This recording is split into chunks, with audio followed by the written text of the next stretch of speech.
The summer heat is growing more extreme. How are people who live on the streets coping? Action News Now reporter Tori Apodaca joins us live from a cooling center in Chico. So Tori, how are people doing? Yeah, people are trying to beat the heat any way they can, Alan. Right now I am the only person standing out in front of this cooling center by Safe Space on Faith Lutheran Church. But earlier I was out at homeless encampments talking to the people there, as many of them want to come here, but it's not so easy. Drink a lot of ice water and stay in the shade as much as possible. That's what Mike Thompson has been doing since the city said he was ineligible for approved shelter. I can't believe that they put us out here. The city's pallet shelter site only allows 2 dogs per person, but he has 6. It's been an adventure. I wouldn't trade it for the world, though. Why is that? Because I love my dogs. They're my kids.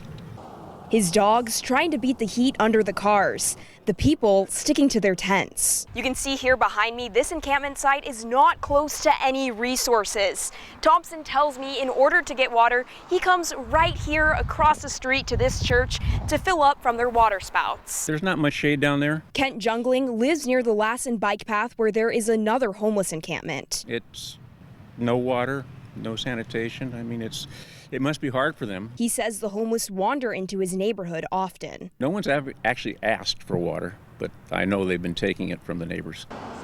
But there is some relief at Safe Space's cooling center set up at Faith Lutheran Church. I've been coming almost every single day. Misty Kimmer bikes nearly 2 miles from Depot Park to get here. You can get like drinks, food, and just get out of this heat.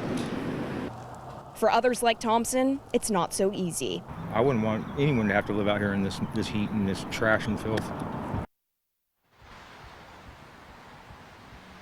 Yeah, so it definitely has been a struggle for a lot of people to even just reach this cooling center. Safe Space volunteers here tell me that they are doing outreach into the community, going out into those homeless encampments and giving them food, water, and even Narcan, which is a drug that helps reduce the effects of an overdose.